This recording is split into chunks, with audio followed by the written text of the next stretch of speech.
للذين أحسنوا الحسنى وزيادة ولا يرحق وجوههم قدر ولا ذلة أولئك أصحاب الجنة هم فيها خالدون صدق الله العظيم. قابل سب تکریم بزرگوں اور میرے دینی ایمانی بھائیوں، حق تعالی جل شانہ نے قرآن کریم کے اندر اپنے نیک بندوں کے بارے میں فرمایا ہے کہ جنہوں نے ایمان لانے کے بعد نیک عمل کیے، نیک بن کر کے زندگی گزاری اور دنیا سے اس حال میں گئے کہ اللہ اس سے راضی ہے، اللہ اس سے خوش ہے، حق تعالی جل شانہ فرماتے ہیں کہ ان کو دو انعام ملیں گے. نمبر 1 الحسنى، نمبر 2 وزیادہ. نمبر 1 الحسنى. حسنہ کا مطلب یہ ہے کہ اللہ تعالیٰ اسے جنت عطا کرے گا. نمبر 2 وزیادہ. وزیادہ کا مطلب یہ ہے کہ مزید برآ، یعنی زیادہ کے علاوہ مزید چیز اس کو ملے گی. اور وہ مزید چیز کیا ہے؟ تعالی جل شانہ فرماتے ہیں کہ مزید چیز ہے میرا دیدار. اللہ کا دیدار بہت بڑی چیز ہے. قرآن کریم کے اندر اللہ تعالی نے ارشاد فرمایا ہے وَلَا يَرْحَقُ وُجُوهَهُمْ قَتَرٌ وَلَا ذِلَّةٌ. القیامت کے دن ان کے چہروں پر نہ غم کے آثار ہوں گے، نہ تکلیف دکھ پریشانی کے آثار ہوں گے، اور نہ ان کے چہروں پر ذلت چھائی ہوگی. اولئک اصحاب الجنہ، یہ لوگ جنت والے ہیں. ہم فیہا خالدون، جو ہمیشہ جنت میں رہیں گے.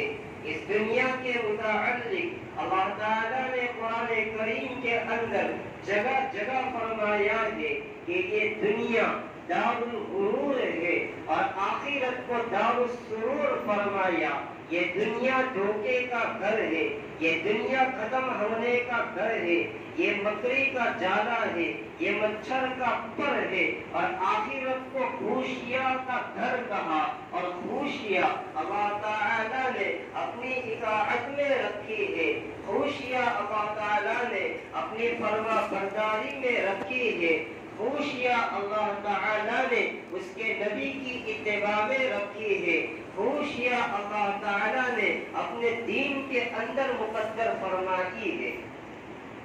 اللہ کے آخری نبی حضور پاک علیہ الصلوۃ والسلام کا فرمان ہے لَتَتَّبِعُ السُّنَنَ قَبْلَ مَنْ كَانَ حَذْوَ النَّعْلِ بِالنَّعْلِ. آقا علیہ الصلوۃ والسلام نے فرمایا کہ جیسے حالات بنی اسرائیل پر آئے تھے ویسے حالات میری امت پر بھی آئیں گے. وہ کیسے؟ حذون نعل بالنعل. قربان جائے آقا علیہ الصلوۃ والسلام پر آپ نے بہترین مثال دے کر سمجھایا ہے کہ جیسے ایک جوتا دوسرے جوتے کے برابر ہوتا ہے، ایک چپل دوسری چپل کے برابر ہوتی ہے. نہ کوئی لمبائی میں فرق، نہ ڈیزائن میں فرق، نہ پتیوں میں فرق، نہ رنگ میں فرق، نہ چوڑائی میں فرق، نہ موٹا ہونے میں کوئی فرق، نہ پتلا ہونے میں کوئی فرق. دونوں جوتے بالکل فٹ و فٹ، دونوں چپل بالکل سیم ٹو سیم، ذرہ برابری کوئی ان دونوں جوتوں میں فرق نہیں کر سکتا. آقا علیہ الصلوۃ والسلام فرما رہے ہیں کہ جیسے حالات بنی اسرائیل پر آئے تھے ویسے حالات میری امت پر بھی آئیں گے۔ اس طریقے سے بنی اسرائیل نے اللہ تعالیٰ سے بغاوت کی، انہوں نے بغاوت کی، وقتوں کے نبیوں کی باتوں کو نہیں مانا، زمانے کے نبی کی باتوں کو ٹھکرایا۔ میری امت کے اندر بھی ایسے لوگ پیدا ہوں گے جو اللہ سے مخالفت کریں گے، اللہ سے بغاوت کریں گے اور اس کے نبی سے بغاوت کریں گے۔ جیسے بنی اسرائیل کے اندر جو ننگا پن آیا تھا، قیامت سے پہلے میری امت کے اندر بھی ننگا پن آئے گا۔ جیسے بنی اسرائیل کی نوجوان بیٹیاں، نوجوان لڑکیاں آوارگی کے راستے پر گئی، میری امت کے اندر بھی ایسا ہوگا۔ جیسے بنی اسرائیل کی اولاد ضائع ہوئی تھی، میری امت کے اندر بھی ایسا ہوگا۔ جیسے بنی اسرائیل کے جوان وقت کے نبی کی سنتوں کو نہیں مانا اور شرعی لباس سے دشمنی کی، شرعی لباس کو ناپسند کیا، موسیٰ علیہ السلام کی سنت کو پسند نہیں کیا، میری امت کے اندر بھی ایسا ہوگا۔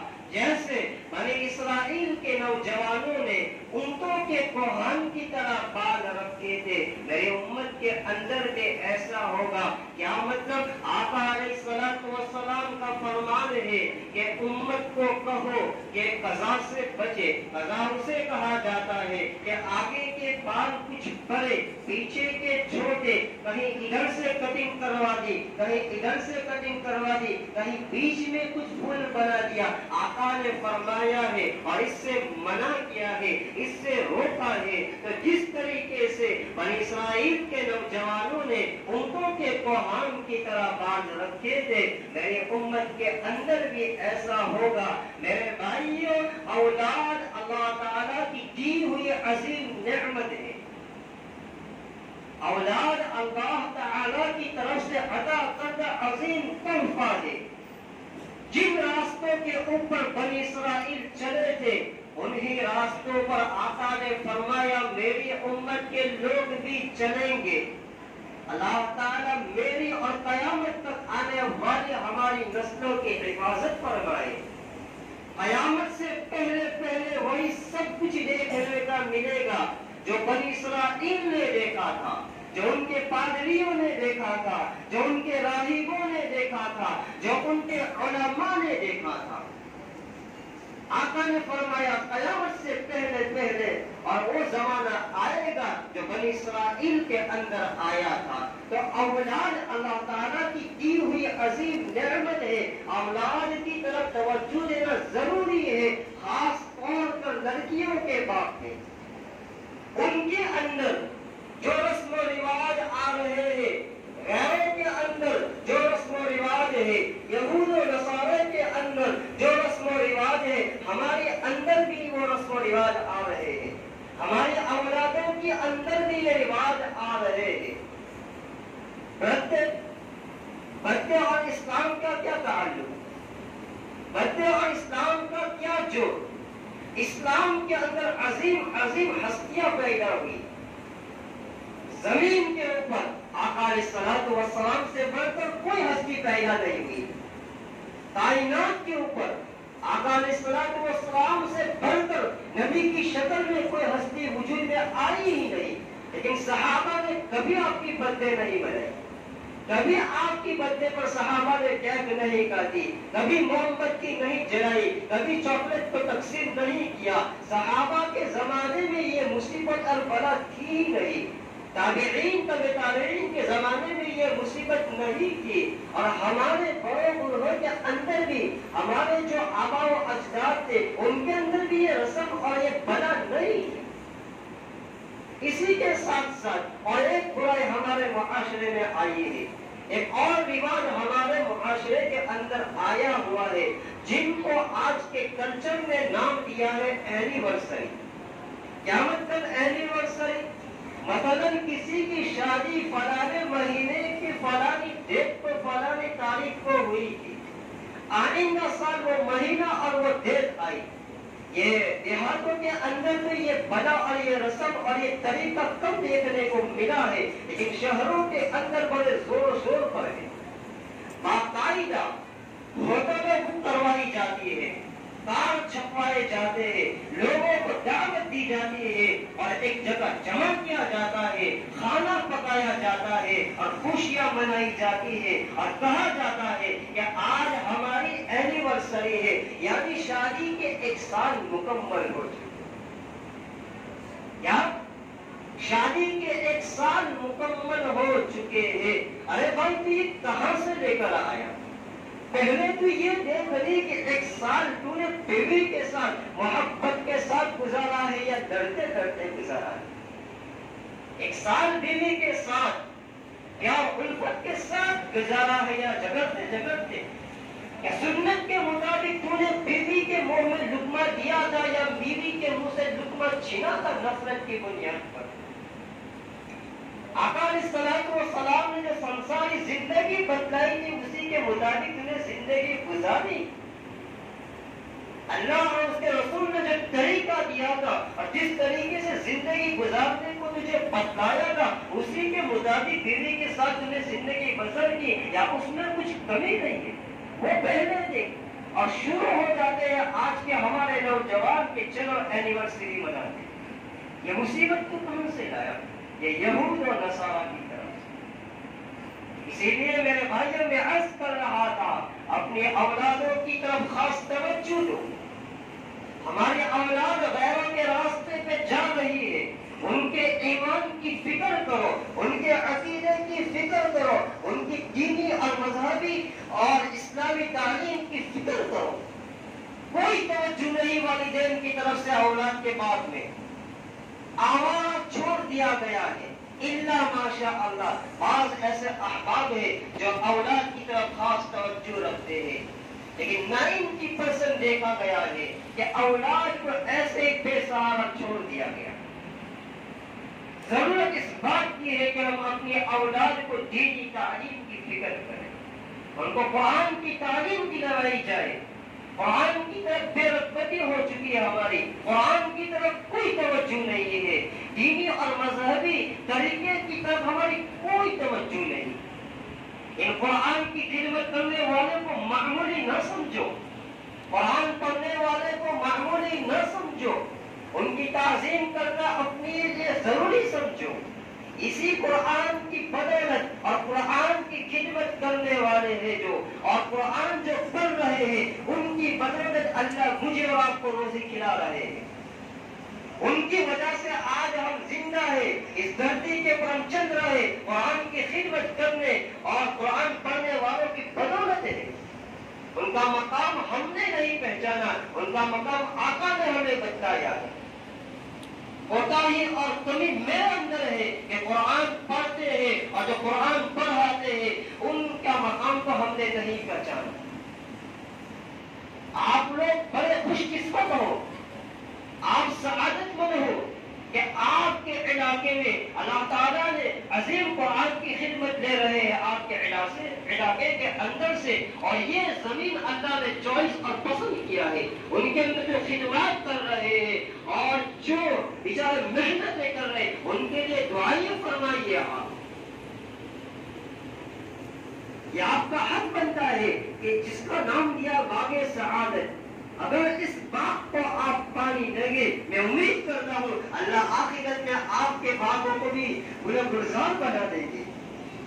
نام ہی باغ سعادت، نیک بختی کا باغ، کتنا پیارا نام دیا ہے کسی نے نام دینے والے نے، اور ان کے اندر جو خدمتیں کر رہے ہیں۔ ابھی میرے بیان سے پہلے حضرت سے پوچھا مولانا مشرف الدین صاحب سے آپ کتنے سال سے یہاں خدمتیں دے رہے ہیں؟ کہا کہ 17 سال سے 17۔ اپنی زندگی 17 سال کی زندگی یہاں انہوں نے امت کے بچوں کے لیے، آپ کے بچوں کے لیے خپا دی۔ مجھے معلوم ہے، میں بھی ایک مولوی ہوں، کس طریقے سے ہماری رات کی نیند اڑ جاتی ہے، ہمیں معلوم ہے۔ گہرائی میں مجھے نہیں جانا، مجھے اشارہ کرنا ہے کہ آج ہم نے قرآن کی خدمت کرنے والے کو اور قرآن پڑھنے والے کو ایک معمولی انسان سمجھ رکھا ہے۔ ان کو دیکھنا بھی ثواب سے خالی نہیں، ان کو دیکھنا ثواب سے خالی نہیں ہے، نجات کا ذریعہ بن جاتا ہے۔ میں آپ سے یہ نہیں کہہ رہا کہ ان کا تعاون کرو، ان کی خدمت کرو، یہ نہیں، ان کے لیے دعا کرو۔ اور یہ جو فکر کرے مولانا حشم الدین صاحب اور ان کے رفیق محترم حافظ عطا اللہ صاحب اور بھی اساتذہ کرام جو محنتیں کر رہے، کیسے کیسے لوگوں کے پاس جا رہے، کیسے کیسے مدد سماجت کر رہے، آپ کچھ نہیں کر سکتے، محبت سے تو پیش آؤ آپ ان سے، اور اتنا کہ حضرت ہماری ضرورت ہمیں بتائیے، ہم آپ کی خدمت میں حاضر ہیں، کبھی بھی آپ کے پاس نہیں آئیں گے۔ میں بتا رہا ہوں آپ کو قرآن پڑھنے والے کون ہوتے ہیں، اور قرآن کریم جو پڑھ رہے ہیں ان کو روٹی کھلانے والے کون ہوتے ہیں، قرآن کریم پڑھنے والے جو ہوتے ہیں ان کو کھانا کھلانے والے کون ہوتے ہیں، قرآن کریم پڑھنے والے جو ہوتے ہیں اور ان کو جو روٹی کھلاتا ہے یا ان کو جو کھانا کھلاتا ہے، اب تعالیٰ جل شانہ کی طرف سے ان کو کیا عطیہ اور کیا صلہ اور کیا بدلہ ملا کرتا ہے۔ حضرت خواجہ دوست قریشی محمد رحمت اللہ علیہ بہت بڑے اللہ والے تھے، ابھی ان کی 6 سال کی عمر ہے، ابا جان انگلی پکڑ کر مدرسے کی طرف لے جانے لگے۔ والدہ نے پوچھا کہ بچے کو لے کر کہاں جا رہے ہو؟ ابھی یہ بچے کے کھیل کود کے دن ہے، ابھی اس کے پڑھنے کے دن نہیں ہے، ابھی تو گھر کی اچھی اچھی چیزیں اور مزیدار لذیذ کھانے کے دن ہے، اس کے پڑھنے کے دن ابھی نہیں ہے، ابھی اس بچے کے شوق پورے کرنے کے دن ہے، ابھی اس بچے کو ماں کے سینے پر لے کر لوریاں سننے کے دن ہے، ابھی تم اس بچے کو ماں سے جدا کر رہے ہو۔ ماں کی مامتا 6 سال کی عمر کے بچے کی جدائی کو برداشت نہیں کر سکتی۔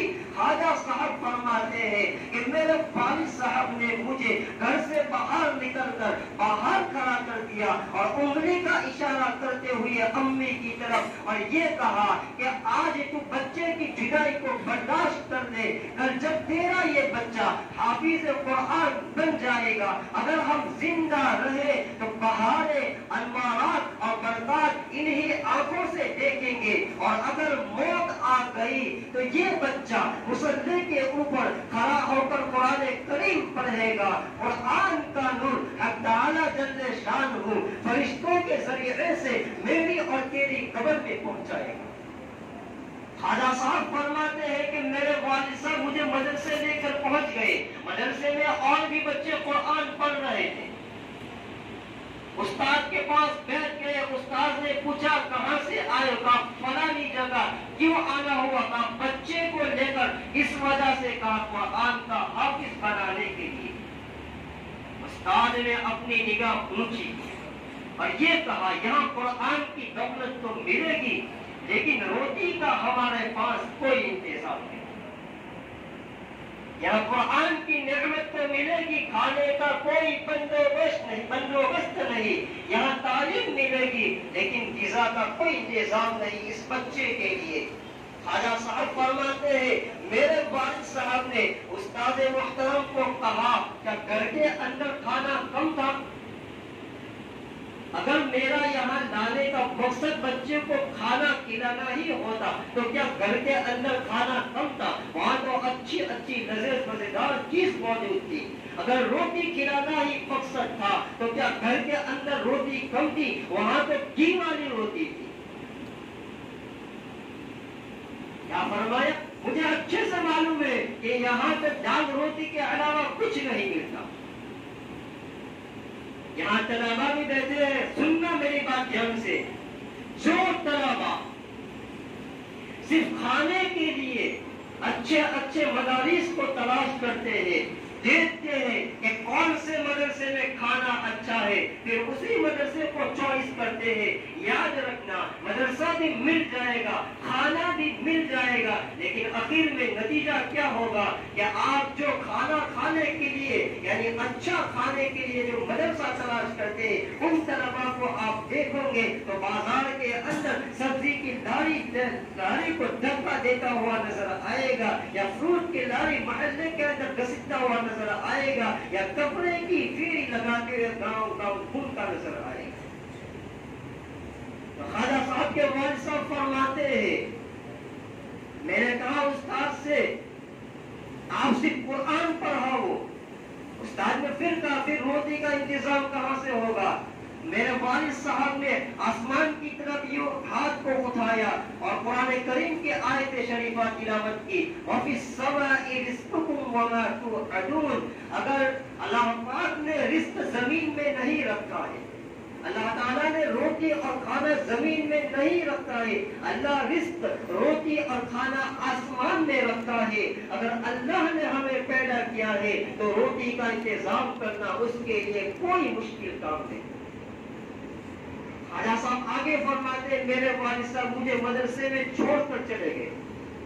پہلا دن میں نے مدرسے میں پڑھا، شام ہوتی ہے، محلے کے اندر سے چند روٹیاں مدرسے میں آتی ہے، جو پرانے طلبا ہوتے ہیں ان کا حصہ ہوتا ہے، ان کو دے دی جاتی ہے وہ روٹیاں۔ یہ خواجہ صاحب فرماتے ہیں مجھے ایک روٹی بھی نہیں دی گئی اور نہ کسی ساتھی نے دعوت دی۔ میں مدرسے کی دیوار پر چڑھ کر بیٹھ گیا اور گلی میں دیکھتے ہوئے رونے لگا، اور گلی محلے میں دیکھ رہا ہوں کہ میرا ابا روٹی لے کر کب آئے گا، میری امی روٹی لے کر کب آئے گی۔ پورا دن گزر گیا، شام ہو چکی تھی، مجھے بھوک بہت زیادہ لگی ہوئی تھی۔ اتنے میں دیکھتا ہوں کہ مدرسے کے سامنے کا جو مکان ہے اس کا دروازہ کھلتا ہے، اندر سے ایک بوڑھی اماں آتی ہے۔ وہ بوڑھی اماں جب مجھے دیکھتی ہے روتا ہوا تو میرے قریب آتی ہے اور پوچھتی ہے، بیٹا کیا ہوا، کیوں تو رو رہا ہے، کس کو تلاش کر رہا ہے؟ خواجہ صاحب فرماتے ہیں کہ میرا ابا روٹی لینے گیا ہے، میں میرے ابا کے انتظار میں بیٹھا ہوں، اماں مجھے بھوک بہت زیادہ لگی ہے، ابھی تک میرے والد صاحب نہیں آئے۔ اور بڑی اماں پوچھتی ہے اس خواجہ صاحب سے کہ بیٹا تو یہاں کیوں آیا ہے؟ اور خواجہ صاحب فرماتے ہیں قرآن پڑھنے کے لیے آیا ہوں۔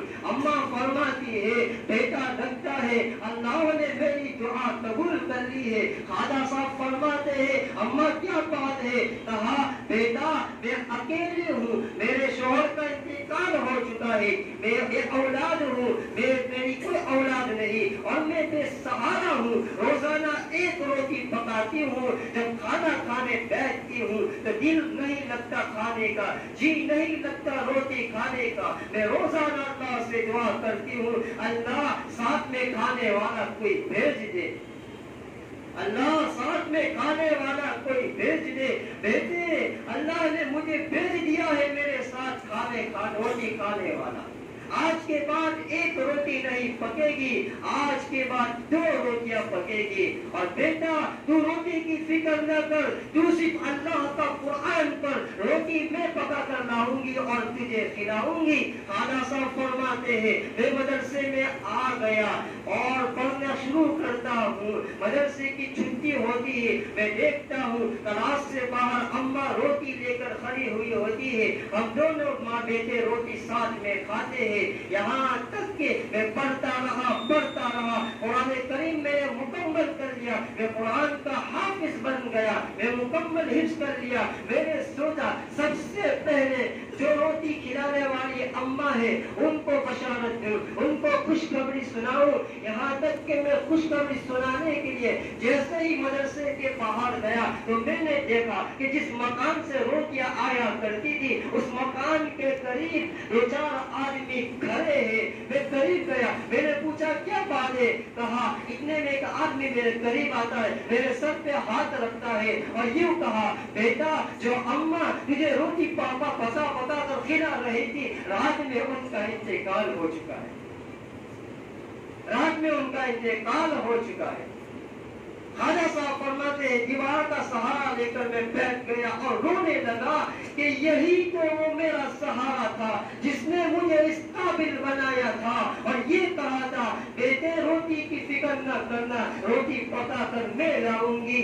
یہ کہہ کر خواجہ صاحب زار قطار روتے ہیں، اماں کی جنازے کی نماز پڑھتے ہیں، نماز کے بعد قبرستان کے اندر دفن کر دیا جاتا ہے۔ پھر خواجہ صاحب گھر پہ آ جاتے، مدرسے آ جاتے، صبح ہوتی ہے، ایک اعلان کرنے والا اعلان کرتا ہے کہ کل رات جس روٹی پکانے والی اماں کا انتقال ہو گیا تھا اللہ نے اس کو معاف کر دیا، اس کی بخشش کر دی۔ یہ خواجہ صاحب فرماتے ہیں میں جلدی جلدی مدرسے سے باہر گیا اور جو اعلان کرنے والا تھا اس کا دامن پکڑ لیا اور کہا چچا بتاؤ آپ کو کیسے معلوم ہوا کہ روٹی پکانے والے اماں کو اللہ نے معاف کر دیا ہے؟ تو وہ کہنے لگے کہ بیٹا میں نے دیکھا کہ اس کے جنازے میں تو بھی شریک تھا، میں بھی شریک تھا، تو بھی دفن کے وقت شریک تھا، میں بھی دفن کے وقت شریک تھا، اور تو زاؤ قدا رو رہا تھا۔ اس کے بعد بیٹا تو مدرسے آ گیا، میں اپنے گھر گیا، سونے کے لیے بستر پر گیا، مجھے نیند آئی اور میں نے خواب کے اندر روٹی پکانے والی اماں کو دیکھا کہ وہ جنت کے اندر خوبصورت کپڑے پہن کر جنت کی وسیری پر بیٹھی ہوئی ہے، اور مجھے مسکرا کر کہنے لگی، اور میں نے کہا کہ اماں کیا بات ہوئی، کون سا عمل تیرا پسند آ گیا؟ تو وہ اماں مسکرا کر کہنے لگی کہ قرآن پڑھنے والے کے لیے میں روٹیاں پکا پکا کر دے دیا کرتی تھی، تو ایک روٹی کی بدولت اللہ نے مجھے معاف کر دیا۔ آقا کا فرمان ہے کائنات کے اوپر سب سے بہترین وہ لوگ ہیں جو قرآن پڑھتے ہیں اور پڑھاتے ہیں۔ خیرکم من تعلم القرآن۔ اسی لیے میرے بھائیوں ان کی قدر جانو، ان کی قدر کرو، ان کی تعظیم اور ان کا اکرام اپنے لیے ایک سعادت کی بات سمجھو اور فریضہ سمجھو، اور یہ آپ کا جو باغ سعادت ہے، اور ان کے جو کارکنان ہیں، ان کے جو خدمت گزار ہیں، ان کے لیے بھی آپ دعا کرو کہ اللہ تعالیٰ اس باغ سعادت کو اور ترقی عطا فرمائے، اور ان کے جو کارکنان ہیں، خدمت گزار ہیں، ان کو اللہ صحت کاملہ عاجلہ مستمرہ عطا فرمائے، اور یہ جو رات دن ایک کر رہے ہیں اللہ تعالیٰ ان کی محنتوں کو شرف قبولیت سے نوازے، لیکن آپ کا بھی حق بنتا ہے۔ میں آخری بات، ٹائم زیادہ ہو گیا ہے۔ دارالعلوم دیوبند انار کے نیچے شروع ہوا تھا، وہ کروڑوں اربوں روپئے سے شروع نہیں ہوا تھا۔ میں جگہ جگہ مثال لیتا ہوں، آپ زیادہ آج کل ہماری سوچ ہے کہ ہمارے پاس زیادہ انکم ہے، زیادہ پیسے ہے تو ہم تعاون کر سکتے ہیں۔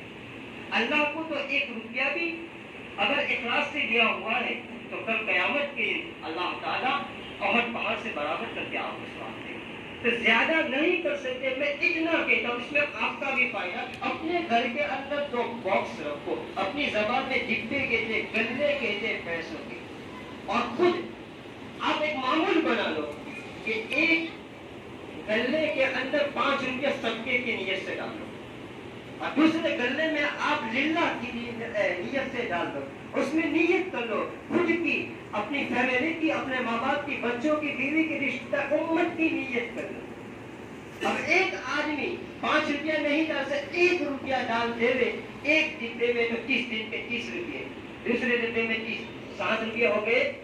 اب سروے کر لینا اگر کرنا ہو تو، اور یہی ادارہ آپ کے اس 30 روپے سے کما تک پہنچ جائے۔